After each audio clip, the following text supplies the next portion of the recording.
one and the modern one.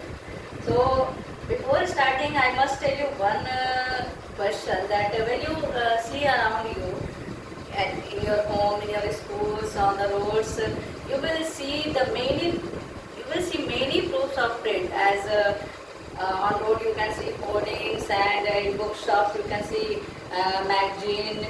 At home you can see newspapers, textbook, and many more things you will see that is related to print.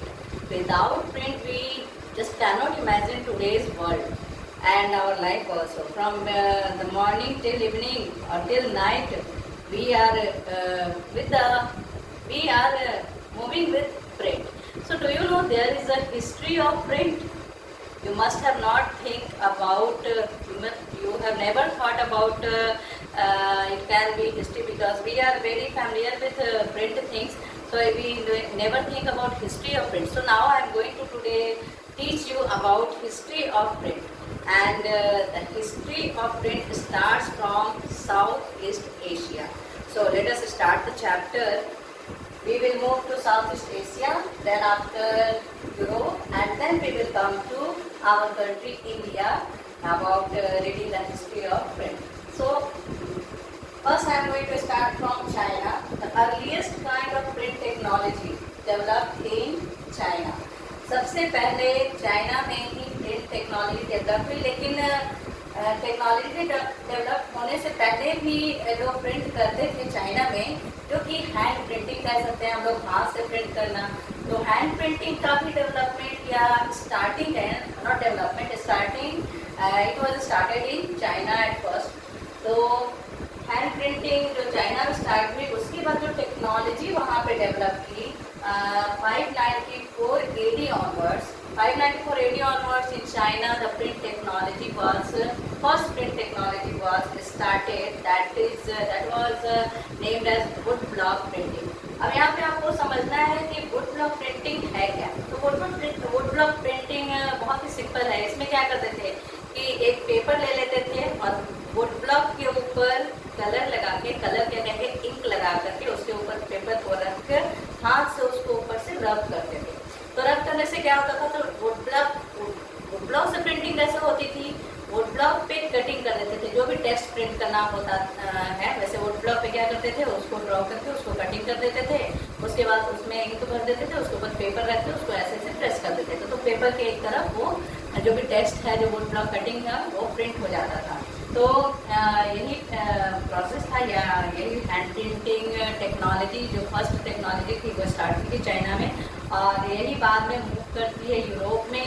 और फिर इसके बाद हम लोग आगे का डेवलपमेंट हिस्ट्री जो पढ़ रहे प्रिंट की उसमें हम लोग जानेंगे. तो वुड ब्लॉक प्रिंटिंग चाइना में स्टार्ट हुआ, और जो चाइना का ट्रेडिशनल बुक है, ट्रेडिशनल चाइनीज बुक, इसको नाम दिया गया कॉर्डियन बुक. कॉर्डियन बुक जो था वुड ब्लॉक प्रिंट के थ्रू ही प्रिंट होता था. और ये अब हम लोग, मैंने अभी बताया कि सिर्फ पेपर के एक ही तरफ वुड ब्लॉक प्रिंटिंग होती थी, दूसरी तरफ नहीं होता था. तो जो अकॉर्डियन बुक था, चाइनीज ट्रेडिशनल अकॉर्डियन बुक जो था, वो उसको क्या करते थे, एक तरफ प्रिंट हो जाता था, ये कुछ पेजों का होता था, जिसको साइड से एक तरफ स्टिच कर दिया जाता था, फोल्ड करके स्टिच कर देते थे, और इस अकॉर्डियन बुक को रखा जाता था. तो वुड ब्लॉक प्रिंटिंग से जो बुक प्रिंट होती थी चाइना में, ट्रेडिशनल बुक, जिसको अकॉर्डियन बुक कहा जाता था, और इस तरह से बाइंडिंग करके उसको रखा जाता था. तो और इसमें एक और बात कहेंगे कि वुड ब्लॉक प्रिंटिंग जब हो जाती थी, एक बार एक प्रिंट हो गया, एक बुक प्रिंट हो गया, उसको बांध कर टाइट बाइंडिंग करके रख दिया गया. उसके बाद उसकी कॉपी कैसे तैयार होती थी, अब ये तो थोड़ा लॉन्ग प्रोसेस था वुड ब्लॉक प्रिंटिंग. तो उसकी कॉपी तैयार करते थे सुपरबली स्किल्ड जो स्क्राइब्स होते थे, स्क्राइबर्स जो होते थे. स्क्राइबर्स किसको कहते हैं, जो हाथ से बुक को लिखते हैं. आज तो हम लोग प्रिंट आउट निकालते हैं, कॉपी करते हैं, तो उस समय हाथ से कॉपी होती थी, उन्हीं को स्क्राइबर्स कहते थे, जो स्किल्ड होते थे और काफ़ी ब्यूटीफुली एकदम इतना माइंडफुली इतने अच्छे तरीके से उसको कॉपी कर देते थे. तो उसके लिए वो स्क्राइबर्स होते थे. और जिसको स्क्राइबर्स जो होते थे, जो कॉपी करते थे बुक की, उसको उनके लिखने के तरीके वो कैलीग्राफी कहते थे. Calligraphy means beautiful style of writing.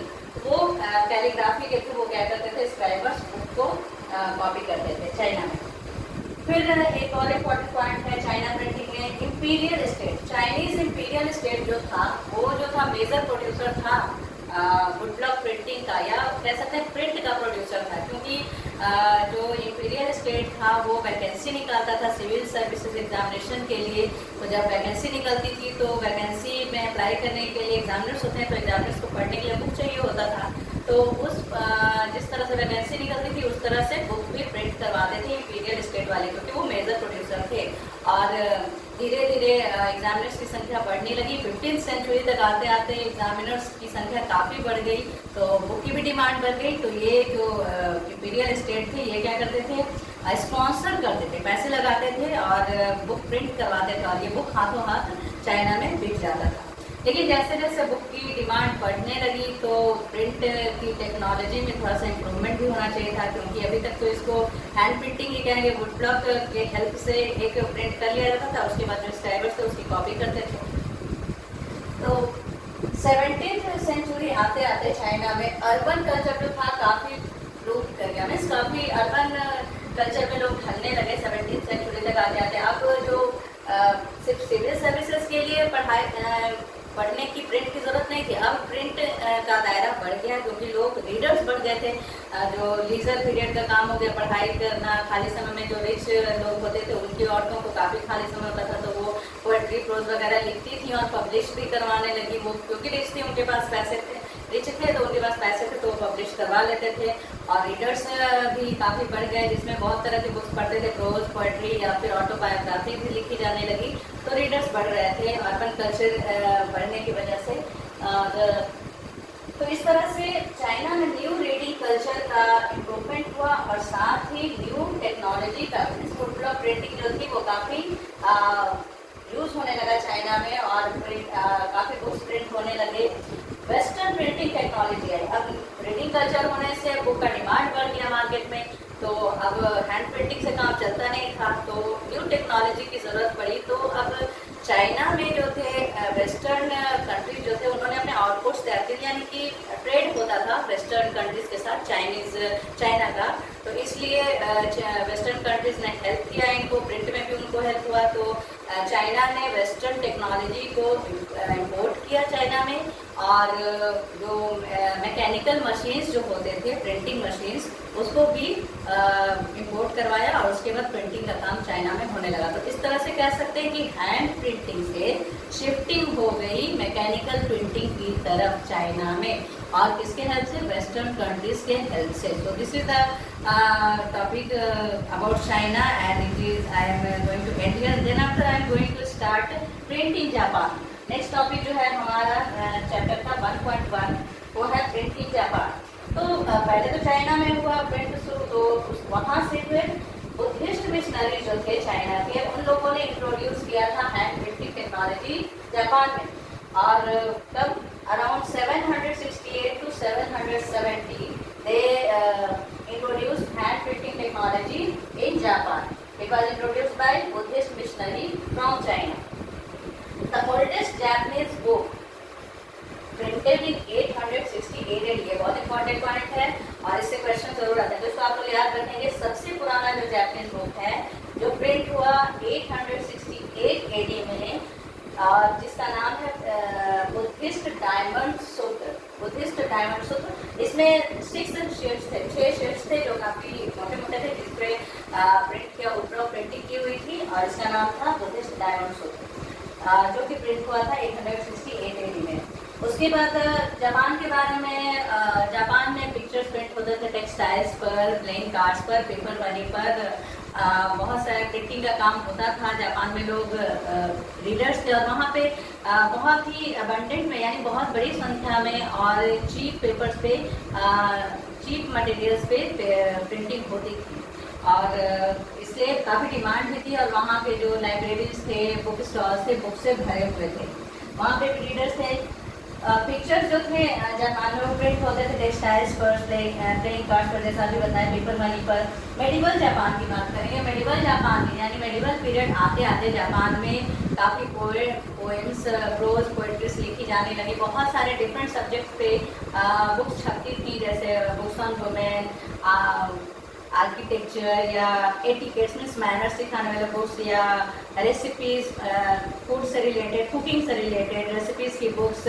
और वहाँ पे टी सेरेमनी होती थी जापान में, तो टी सेरेमनी पर भी बुक्स छपने लगे। और टी हाउसेज में ज़्यादातर ये पढ़ा जाता था, जहाँ भी गैदरिंग होती थी लोग बुक्स पढ़ते थे डिफरेंट सब्जेक्ट्स के। तो इस तरह से प्रिंट काफ़ी एक्सप्लोर कर गया था जापान में।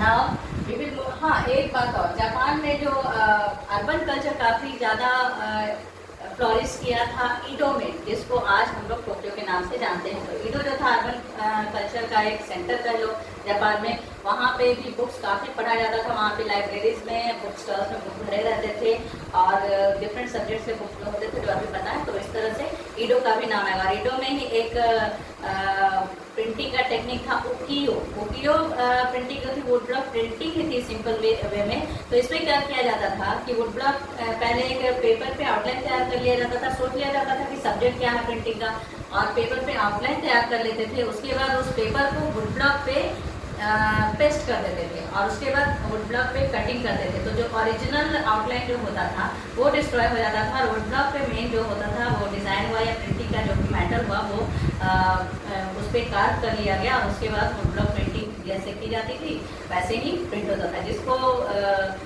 ईडो में ही स्टार्ट किया गया था, जिसका नाम था उकियो। इससे भी क्वेश्चन आता था, इसको आप लोग याद रखेंगे। Now we will move to our second topic, that is print comes to Europe. अब हम लोग चाइना के बारे में पढ़े, जापान के बारे में पढ़े, प्रिंट की हिस्ट्री पढ़े और किस तरह से एक्सप्लोर कर रहा था, आगे बढ़ रहा था प्रिंट कल्चर, उसके बारे में भी जाने। शहर के बसने से या शहर का फ्लोरिशमेंट होने से भी वहाँ पर प्रिंट काफ़ी एक्सप्लोर हुआ चाइना और जापान में। तो यूरोप में कैसे आया? यूरोप में जैसे हम लोग जानते हैं, हिस्ट्री में तुम लोग पढ़े भी हो कि सिल्क रूट के थ्रू चाइना से यूरोप में जो था सिल्क और स्पाइसेस आते थे। यानी चाइना और यूरोप का जो सिल्क रूट के थ्रू जो ट्रेड चलता था उसमें सिल्क और स्पाइसेस चाइना से यूरोप में आते ही रहते थे। ये काफ़ी कॉमन रूट है, सब लोग जानते ही होंगे। उसी रूट से, सेम रूट से, सिल्क रूट से ही चाइनीज पेपर आया यूरोप में, और चाइनीज पेपर के आने से पॉसिबल हो गया मैन्युस्क्रिप्ट्स। मैन्युस्क्रिप्ट्स क्या कहते हैं? हाथ से लिखे हुए वो पेपर पे जब हाथ से कोई स्क्राइबर लिखता है तो इसी को मैन्युस्क्रिप्ट नाम दिया जाता है। तो चाइनीज पेपर आया चाइना से सिल्क रूट के थ्रू यूरोप में। तो 1295 में मार्को पोलो जो थे, मार्को पोलो जो थे वो बहुत बड़े एक्सप्लोरर थे। वो इटालियन थे, इटली के थे, यूरोप के ही थे। वो बहुत दिन चाइना में रहे और वहाँ पे एक्सप्लोर करते रहे, इधर उधर घूमते रहे, और चाइना से वही ये वुड ब्लॉक प्रिंटिंग की टेक्नोलॉजी यूरोप में लेकर आया। बहुत दिनों तक चाइना में रहने के बाद वो इटली में जब रिटर्न होकर आए तो वो अपने साथ वुड ब्लॉक प्रिंटिंग यूरोप में चाइना के थ्रू लेकर आए। तो वुड ब्लॉक प्रिंटिंग की जो टेक्नोलॉजी थी वो यूरोप के दूसरे पार्ट, अब पेपर भी आ गया, चाइनीज पेपर भी आ गया, प्रिंटिंग टेक्निक भी आ गई यूरोप में। तो यूरोप में भी बुक्स छपने लगे और वुड ब्लॉक प्रिंटिंग के आ जाने से, टेक्नोलॉजी के आ जाने से काफ़ी मात्रा में बुक्स छपने लगे। यूरोप के डिफरेंट पार्ट्स में ये प्रिंटिंग का काम होने लगा, और यूरोप जो था, जहाँ भी हैंड वुड ब्लॉक प्रिंटिंग होती थी वहाँ से पूरे यूरोप में एक्सपोर्ट किया जाने लगा बुक, क्योंकि डिमांड बढ़ने लगी तो बुक को प्रिंट करने की ज़रूरत भी बढ़ने लगी। तो स्क्राइबर्स क्या करते थे? हाँ, अब यहाँ पे एक बात और बताना चाहेंगे कि वेलम क्या था। जिस तरह से चाइनीज पेपर आ गया वो काफ़ी सस्ता होता था, जिस पर प्रिंटिंग होती थी, तो सस्ता होने से लोग खरीदने भी लगे और पढ़ने भी लगे, और यूरोप में पढ़ने के शौकीन थे तो वो पढ़ने लगे। वहाँ पे वेलम जो होता था एनिमल के स्किन से, जो पेपर की तरह उसको तैयार कर दिया जाता था एनिमल के स्किन से, और इस पर प्रिंट करवाना बहुत बड़े स्टैंडर्ड की बात समझी जाती थी। तो मेन जो वहाँ के रिच लोग थे इटली के, यूरोप के, वो लोग वेलम पे प्रिंट करवाते थे, और जो चाइनीज पेपर पे जो प्रिंट होता था वो सस्ता होता था और बुक स्टोर्स में होता था, और जो लाइब्रेरीज होती थी वहाँ पे बुक भरे होते थे चाइनीज पेपर पे प्रिंट किए हुए, जो वुड ब्लॉक प्रिंटिंग के थ्रू प्रिंट होता था। वो जो मर्चेंट्स होते थे या फिर स्टूडेंट्स होते थे वो उन बुक के हेल्प से पढ़ते थे, लेकिन जो रिच लोग थे वो जो वेलम पे प्रिंट करवाते थे काफ़ी पैसे लगा करके, वो जो स्क्राइबर्स होते थे काफ़ी स्किलफुल स्क्राइबर्स होते थे वो प्रिंट करते थे वेलम पे। तो वो क्या करते थे कि मजाक उड़ाते थे, चीप पेपर पे जो प्रिंट होता था उसका काफ़ी मजाक उड़ाते थे। तो ये पॉइंट आप लोग याद रखेंगे, वेलम क्या है और क्यों मजाक उड़ाया जाता था चीप का, क्योंकि उनका अपना एक स्टैंडर्ड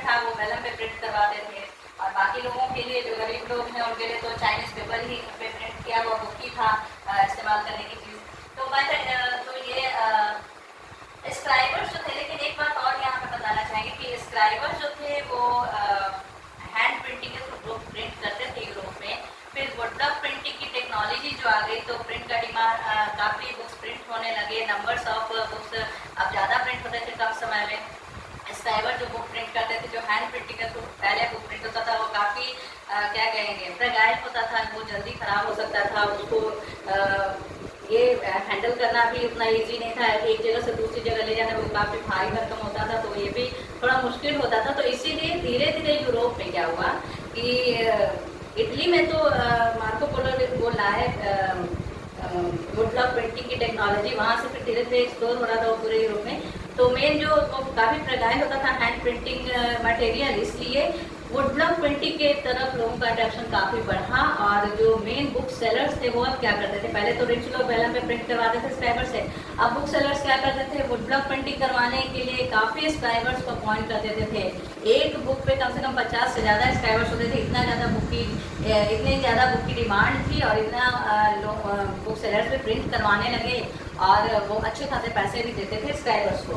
तो इस तरह से हम लोग देखते हैं कि यूरोप में भी वुडब्लॉक प्रिंटिंग काफ़ी लगभग पूरे यूरोप में वुडब्लॉक प्रिंटिंग फेमस हो गई, क्योंकि प्रिंट का डिमांड, बुक्स का डिमांड था, उसका नंबर अब वुडब्लॉक प्रिंटिंग के थ्रू क्या होता है, नंबर ऑफ प्रिंटिंग भी बढ़ गए और ये थोड़ा सा ईजी भी हो गया और काफ़ी लोगों को एम्प्लॉयमेंट भी मिलने लगे स्क्राइबर्स को। वो एक पे 50 लोग एक बुक शॉप पे बैठते थे और वो प्रिंट करते थे डिमांड के हिसाब से। तो अब डिमांड इस तरह से हम लोग डिफरेंट टॉपिक्स पे बुक पढ़ते थे यूरोप में, बहुत सारे टॉपिक्स है जो बुक में लिखा हुआ आप लोग देख लीजिएगा, जो प्रोज हो गया, पोएट्री हो गया, एंथ्रोपोलॉजी हो गए, ऑटोबायोग्राफीज हो गए। एंथ्रोपोलॉजीज क्या होते हैं कि प्रोज या पोएट्री का कलेक्शन जो होता है वो सब, तो ये लोग यूरोप में लोग पढ़ने लगे। मर्चेंट्स को भी बुक पढ़ने की जरूरत थी, ट्रेड के बारे में जानने की, वेमेन भी जो लीजर टाइम होता था उसमें बुक्स पढ़ती थी। तो अब जो है अब एक ऐसे टेक्नोलॉजी की नीड पड़ गई यूरोप में, क्योंकि बुक की काफ़ी डिमांड थी और ये यूरोपियन जो थे वो अलग अलग कंट्री में यूरोप में ही बुक को एक्सपोर्ट करते थे। तो डिमांड बढ़ने से इनको अब एक नई टेक्नोलॉजी की ज़रूरत पड़ी, जिससे और ज़्यादा बुक को हम लोग कम समय में प्रिंट कर सकें और वो सस्ता होगा तो लोग ज़्यादा खरीदेंगे। तो इसलिए जो न्यू टेक्नोलॉजी की ज़रूरत थी वो भी पूरी हुई यूरोप में ही। और ये जो है हुआ स्ट्रासबर्ग में, जर्मनी का एक जगह है स्ट्रासबर्ग में, वहाँ पे जोहान गुटेनबर्ग ने एक प्रिंटिंग प्रेस को, जो first well known printing press है, उसको डेवलप किया 1430 में। So I will be teaching you in next topic about Johann Gutenberg and about new technology of printing, and this is first printing press. So wait for my next